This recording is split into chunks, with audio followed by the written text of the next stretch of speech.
I think there is a way through this. And it might sound naively optimistic from a happy and sunny country like Australia, but there's a basis for my optimism. If I was to give it a name, Charlie, it would be both sides to adopt a posture of constructive realism. What do I mean by that? One, be absolutely realistic or realist about where, at this stage, the two countries cannot agree on fundamental geopolitical questions, political values questions, and some others as well. But also agree on a mechanism by which those fundamental differences can be managed short of conflict. That's the realist bit. The constructive bit is the other side of your brain, engaged in, hang on, there's a whole bunch of stuff which we and the Chinese can work on together in order to advance not only our national interests, but our bilateral interests and, frankly, the world's interests. And that list is formidable. We've just been talking about the change or sea change in China's position on climate change.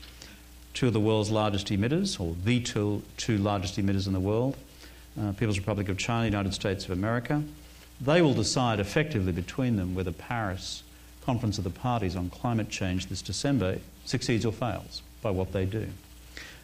India will also be critical. But that is one illustration of constructive engagement, and the second in the Asia-Pacific region is how do you evolve an institution in our region which is capable of, frankly, step by step, building confidence and security building measures with each others, like working together on natural disasters in a more effective way, like elaborate protocols to not allow a minor bingle at sea when one submarine whacks into another or an aeroplane whacks into another by accident because of the density of the hardware flying around out there. How do you prevent that through a system of protocols and procedures from escalating? Down to a whole range of other bilateral cooperative endeavours, for example, the bilateral investment treaty between the US and China, because that will be good for both economies. And if you start investing in one of the other's economies, guess what? You've got a big interest in the other person's economy actually succeeding because you've got a bunch of cash there, and it helps if they succeed.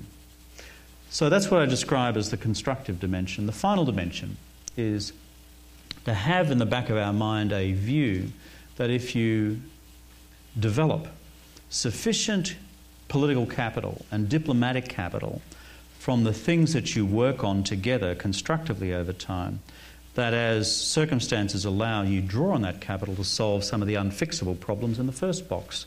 Let's call it the realist box of differences. So these three elements, I believe, you can hold together in a common strategic view on the long-term relationship.